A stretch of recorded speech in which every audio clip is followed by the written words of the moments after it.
Mulan Jameela pamer gelar sarjana, istri Ahmad Dhani bak tampar yang dulu jadi dirinya gegara jadi DPR cuma lulusan SMA. Penyanyi Mulan Jameela kini memang banting setir ke dunia politik.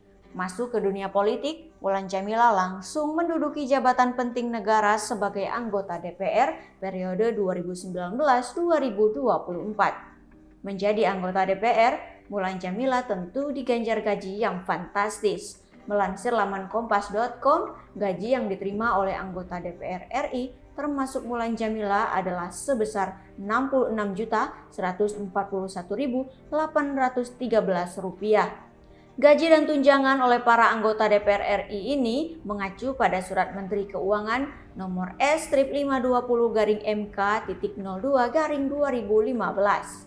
Meski begitu, sayangnya Mulan Jameela pernah banjir kritikan saat awal menjadi anggota DPR.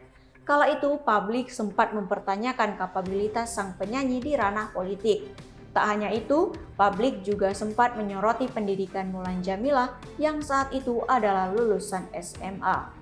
Netizen pun mengkritik hal tersebut lantaran biasanya seorang pejabat atau anggota dewan memiliki lulusan minimal S1.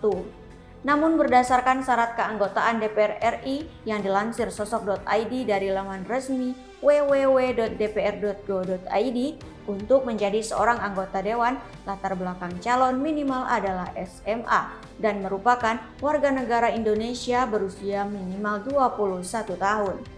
Pendidikan terakhirnya sempat jadi perdebatan, kini Mulan Jameela pun bangga bisa lulus menjadi sarjana.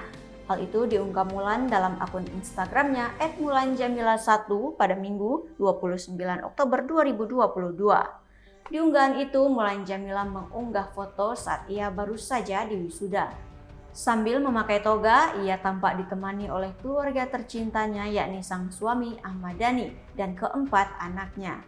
Bersamaan dengan hal itu, Mulan Jameela pun membeberkan perjuangannya menempuh pendidikan S1. Diakui Mulan, ia sempat bertahun-tahun meminta izin dari suaminya. Beruntung, pada 2018 keinginannya terkabul dan ia pun mulai masuk perguruan tinggi. Menurut pengakuannya, ia pernah berhenti kuliah padahal saat itu tinggal menyusun skripsi. Hal ini pun menjadi bahan pembelajaran bahwa mengejar pendidikan tidak ada batas waktu.